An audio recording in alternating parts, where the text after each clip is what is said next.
إن الله وملائكته يصلون على النبي يا أيها الذين آمنوا صلوا عليه وسلموا تسليما شكرا كرنا اللهم سيدنا مولانا محمد وعلى آل سيدنا مولانا محمد أوز دي قولنا اللهم صل على سيدنا مولانا محمد وعلى آل سيدنا مولانا محمد আপন আপন যতই করো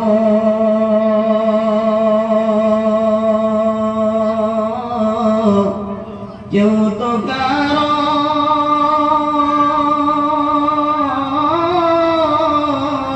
আপন নয় আপন আপন যতই করো কেউ তো কারো আপন নয় তোমার আমার যিনি আপন শুয়ে আছেন মদিনায় আল্লাহুম্মা সাল্লি আলা سيدنا مولانا محمد وعلى آل سيدنا مولانا محمد محمد نے آکر کفر کو مٹایا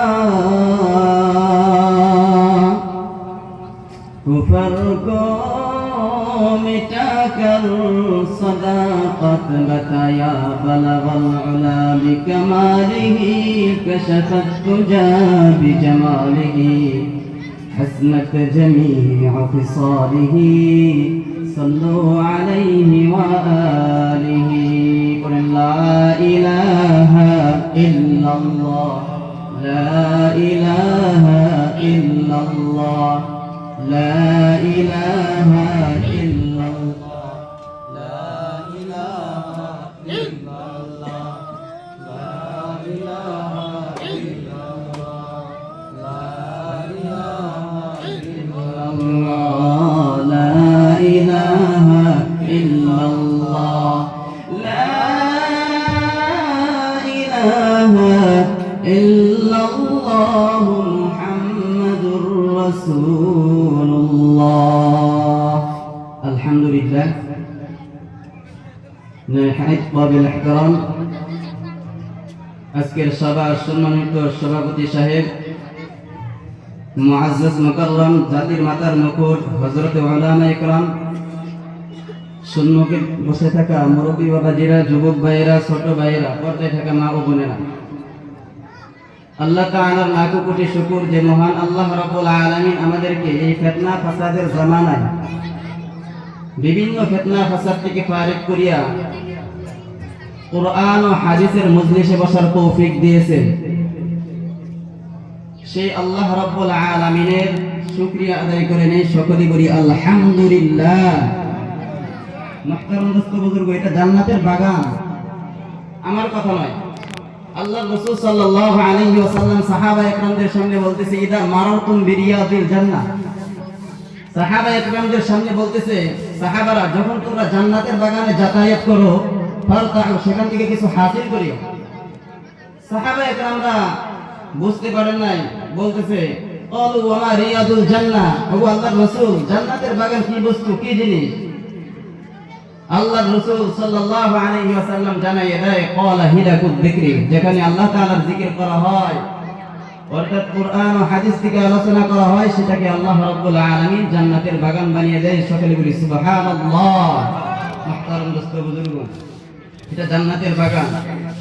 জান্নাতের বাগানে বসতে পেরেছি, এর জন্য আল্লাহ রাব্বুল আলামিনের কাছে আরেকবার শুকরিয়া আদায় করে নিয়ে সকলে বলি আলহামদুলিল্লাহ। সাথে রাসূলের প্রতি দরুদ পড়ে নেই সাল্লাল্লাহু আলাইহি ওয়াসাল্লাম, সাল্লাল্লাহু আলাইহি ওয়াসাল্লাম। পিছনে যারা আছেন তারা অল্প আগে বসেন, শয়তান যেন আমাদের মাঝখানে জায়গা করতে না পারে। অল্প আগে আসেন। মুহতারাম দোস্ত বুজুর্গ, এখানে যে আল্লাহ রাব্বুল আলামিন আমাদেরকে বসার তৌফিক দিলেন, কিসের জন্য দিলেন? আল্লাহ রাব্বুল আলামিন যাকে ভালোবাসে, আল্লাহ রাব্বুল আলামিন যাকে মুহাব্বত করে, তাকে দিয়ে সওয়াবের কাজ করায় করি। সুবহানাল্লাহ। আল্লাহ রাব্বুল আলামিন যে আমাদেরকে ভালোবাসেন, আল্লাহকে ভালোবাসার দরকার আছে না নাই? আছে না নাই? আওয়াজ দিয়ে বলেন, আছে না নাই? আছে। আল্লাহকে ভালোবাসার দরকার আছে। এখন কেমন করে আল্লাহকে ভালোবাসবো? আমার সন্তান আমার সামনে থাকলে আমি সন্তানকে মুহাব্বত করতে পারি। আমার বাবা আমার সামনে থাকলে আমার বাবাকে মুহাব্বত করতে পারি।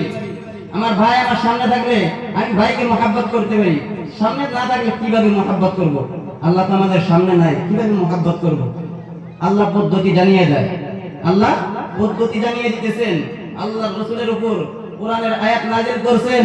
আল্লাহ রাব্বুল আলামিন বলেন, কুল ইন কুনতুম তুহিব্বুনাল্লাহ, কুল ইন কুনতুম তুহিব্বুনাল্লাহ ফাত্তাবিউনি ইউহিব্বুকুমুল্লাহ ওয়া ইয়াগফির লাকুম যুনুবাকুম আল্লাহু গফুরুর রহিম। আল্লাহ রাব্বুল আলামিন নবীকে জানাইয়া দেয়, হে পয়গম্বর জানাইয়া দেন, উম্মতদেরকে জানাইয়া দেন, বান্দাদেরকে জানাইয়া দেন গো নবী। ও পয়গম্বর, বান্দাদেরকে জানাইয়া দেন, বান্দারা যদি আমি আল্লাহকে মুহাব্বত করতে চাই, আমি আল্লাহকে যদি বান্দা ভালোবাসতে চাই গো নবী, নবী গো বান্দাদেরকে জানাইয়া দেন, তারা যেন সর্বপ্রথম আপনি নবীর অনুসরণ করে। কার অনুসরণ? আল্লাহর রাসূলের অনুসরণ করা লাগবে। বোঝা গেল? আল্লাহর রাসূলের অনুসরণ যদি করি আল্লাহকে ভালোবাসা হয়ে যাবে। মুহতারাম দোস্ত বুজুর্গ, আল্লাহর রাসূলের অনুসরণ যদি করি আমাদের কি লাভ হবে? আল্লাহ রাব্বুল আলামিন নবীকে জানাইয়া দেয়, পয়গম্বর ও নবী আমার, বান্দাদেরকে জানাইয়া দেন, বান্দাদেরকে জানাইয়া দেন, তারা যদি আপনি নবীর অনুসরণ করে আমি আল্লাহ রাব্বুল আলামিন নিজের থেকেই বান্দাকে ভালোবাসা শুরু করে দিব। সুবহানাল্লাহ। আরো আওয়াজ দিয়ে বলি সুবহানাল্লাহ। মুহতারাম দোস্ত বুজুর্গ, ও নবীর উম্মতের দল, আল্লাহ রাব্বুল আলামিন জানাইয়া দেয়, পয়গম্বর আমি আল্লাহ রাব্বুল আলামিন বান্দাকে শুধু ভালোবাসবো না, আমি আল্লাহ রাব্বুল আলামিন বান্দার সমস্ত গুনাহগুলো মাফ করে দিব। বলি সুবহানাল্লাহ। আরো আওয়াজ দিয়ে বলি সুবহানাল্লাহ। ও নবীর উম্মতের দল, তাহলে আল্লাহর রাসূলের অনুসরণ করার দরকার আছে না নাই? আছে না নাই? আল্লাহর রাসূলের অনুসরণ করা লাগবে, কারণ আল্লাহকে তো ভালোবাসা লাগবে। আল্লাহর রাসূলের অনুসরণের মাধ্যমে নবীকেও ভালোবাসা লাগবে। কেমন করে ভালোবাসা লাগবে? রাসূল পদ্ধতি জানাইয়া দেয়। আল্লাহর রাসূলকে কেমন করে মুহাব্বত করা লাগবে মুখের দ্বারাই বললে হবে না, গান বলে বলে নবীর মুহাব্বত আদায় করা যাবে না। আল্লাহর রাসূল জানাইয়া দেয়, রে উম্মত, মান আহাব্বা সুন্নতি ফাকাদ আহাব্বানি ওয়া মান আহাব্বানি কানা মাই ফিল জান্নাহ আও কামা ক্বালা an-নাবী আলাইহিস সালাতু ওয়াস সালাম। আল্লাহর নবী বলেন, রে উম্মত, যেই বান্দা আমি নবীর সুন্নতকে মুহাব্বত করলো, আমি নবীকে মুহাব্বত করলো, আর যেই বান্দা আমি নবীকে মুহাব্বত করলো, ওই বান্দা আমি নবীর সাথেই জান্নাতে থাকবে। বলি সুবহানাল্লাহ। নবীর সাথে জান্নাতে থাকতে চাই কি চাই না? নবীর সাথে যদি জান্নাতে থাকতে চায় আর আল্লাহকে যদি ভালোবাসতে চায়, এক কথাই বলা লাগবে, নবীর সুন্নতকে মুহাব্বত করা লাগবে। মুহাব্বতের সাথে নবীর অনুসরণ করা ছাড়া আর কোনো রাস্তা নাই। আল্লাহর রাসূলকে কেমন করে মুহাব্বত করব? বলে নিজের জানের চাইতেও বেশি মুহাব্বত করা লাগবে রাসূলকে। আমার কথা নয়, আল্লাহর রাসূল জানাইয়া দেয়, ক্বালান নবী সাল্লাল্লাহু আলাইহি ওয়াসাল্লাম, লা ইউমিনু আহাদুকুম হাত্তা আকুনা আহাব্বা ইলাইহি মিন ওয়ালিদিহি ওয়া ওয়ালাদিহি ওয়ান নাসি আজমাইন। আল্লাহর রাসূল জানাইয়া দেয়, ততক্ষণ পর্যন্ত বান্দা পুরাপুরি ইমানদার হতে পারবে না যতক্ষণ পর্যন্ত বান্দা নিজের ছেলের চাইতে, নিজের বাবার চাইতে, এক কথায় সব চাইতে আমি নবীকে যতক্ষণ পর্যন্ত বেশি ভালোবাসবে না ততক্ষণ পর্যন্ত বান্দা পুরাপুরি ইমানদার হতে পারবে না। আল্লাহর রাসূলের সাহাবী হযরত ওমর রাদিয়াল্লাহু তাআলা আনহু নবীর কাছে গিয়ে রাসূল সাল্লাল্লাহু আলাইহি ওয়াসাল্লামকে বলতেছে, পয়গম্বর গো, আমি ওমর আপনাকে অনেক মুহাব্বত করি। ওমর রে, কেমন মুহাব্বত করো জানাইয়া দাও। ওমর রাদিয়াল্লাহু তাআলা আনহু ডাক দিয়ে বলে, পয়গম্বর, ও পয়গম্বর, আমার ছেলের চাইতে, মেয়ের চাইতে, মার চাইতে, বাবার চাইতে, বেবির চাইতে গো পয়গম্বর, এক কথায় দুনিয়াতে যত কিছু আছে সব চাইতে আপনাকে বেশি মুহাব্বত করি, শুধু আমার জানটা বাদ দিয়া। আল্লাহর রাসূল জানাইয়া দেয়, রে ওমর, এখনো পর্যন্ত পুরাপুরি ইমানদার হতে পারো নাই, কোন সময় হতে পারবো? রাসূল জানাইয়া দেয়, রে ওমর, যেই সময় তোমার জানের চাইতেও বেশি মুহাব্বত করতে পারবা ওই সময় তুমি পুরাপুরি ইমানদার হতে পারবা।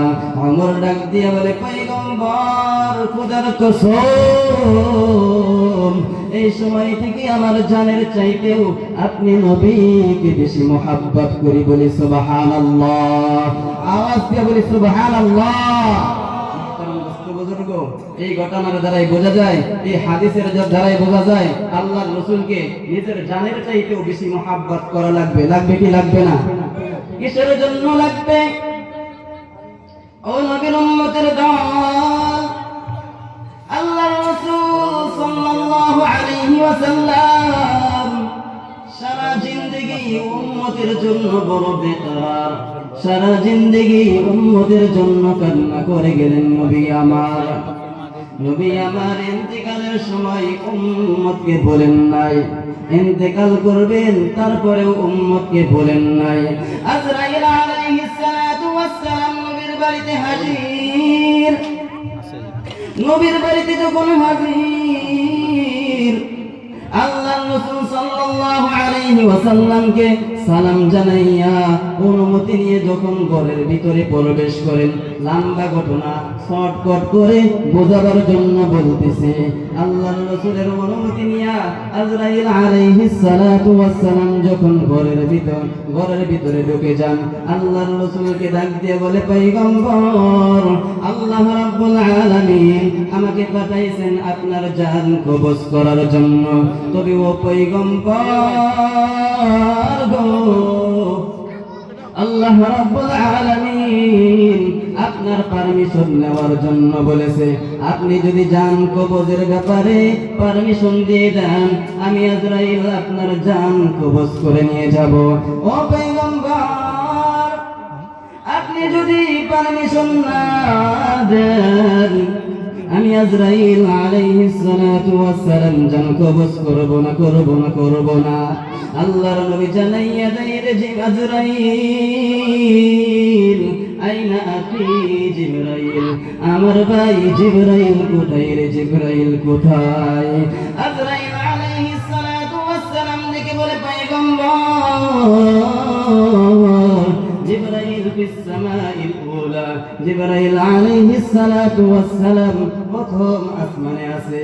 আল্লাহর রাসূল জানাইয়া দেয়, রে আজরাইল যাও যাও, জিবরাইল আলাইহিস সালাতু ওয়াস সালামকে আমার কাছে পাঠাইয়া দাও।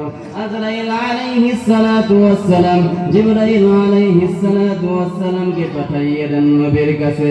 নবীর কাছে আসিয়া জিবরাইল আলাইহিস সালাতু ওয়াস সালাম চোখের পানি ছেড়ে ছেড়ে কান্না করে।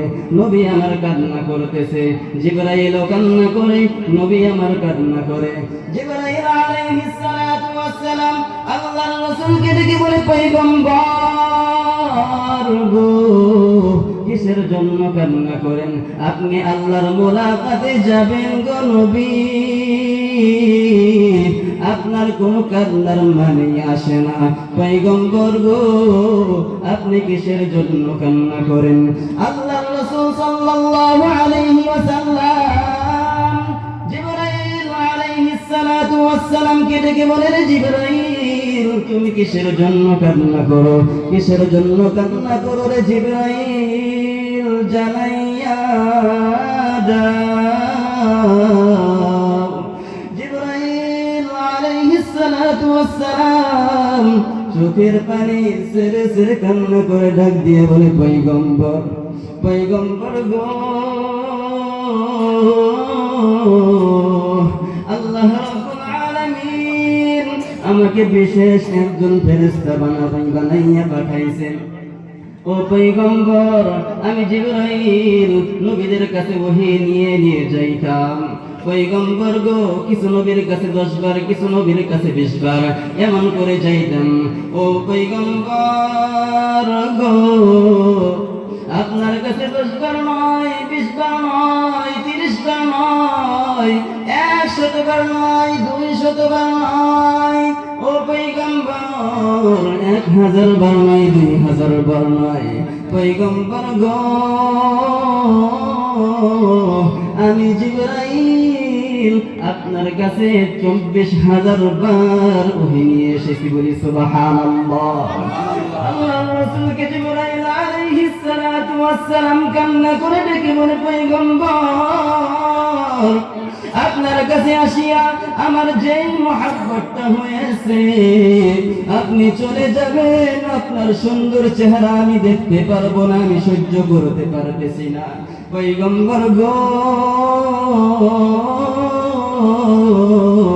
আমি জিবরাইল এই জন্য কান্না করি। নবী গো, আপনি কিসের জন্য কান্না করতেছেন জানাইয়া দেন। আপনি কি আপনার কলিজার টুকরা ফাতিমা রাদিয়াল্লাহু তাআলা আনহার জন্য কান্না করেন? পয়গম্বর ডাক দিয়ে বলে, রে জিবরাইল, না না না, আমার কলিজার টুকরা ফাতিমার জন্য কান্না করি না। কার জন্য কান্না করেন?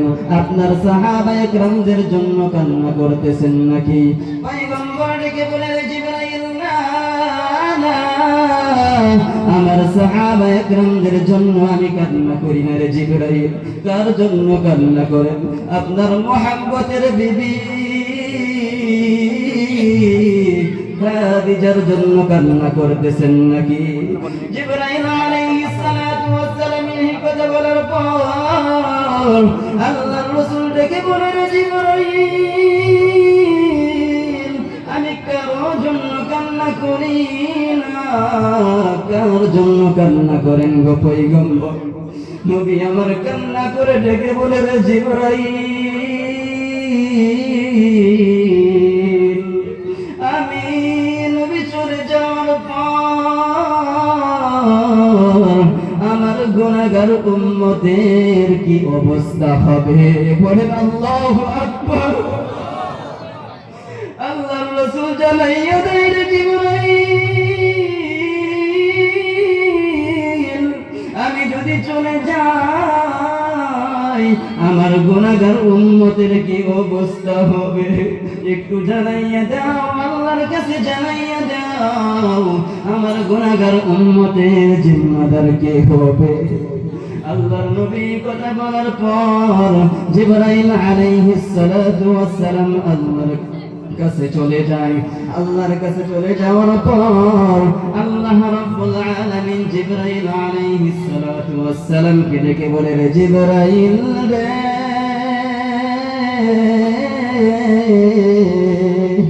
আমার বন্ধু মুহাম্মদ কি বলেছে আমাকে জানাইয়া দাও।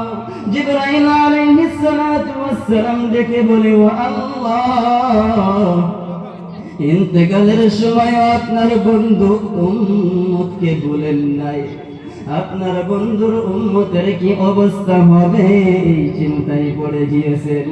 আল্লাহ রাব্বুল আলামিন জানাইয়া দেয়, রে জিবরাইল, আমার বন্ধুকে জানাইয়া দাও, সুসংবাদ জানাইয়া দাও, আমার বন্ধুকে বলে দাও, আমার বন্ধু যদি আমার মোলাকাতে আসে গো জিবরাইল, আমার বন্ধুর উম্মতের জিম্মাদার আমি আল্লাহ নিজেই হয়ে যাব। বলি সুবহানাল্লাহ। ওগো নবীর উম্মতেরা হয়ে আছো দিশে হারা, কোরআন হাদিস ছেড়ে চলো যখন যাহা চাই মনে, নবী বিনে কে তোরাবে ফুলসিরাত মিজানে, নবী বিনে কে তোরাবে ফুলসিরাত মিজানে, এমন মায়ার নবী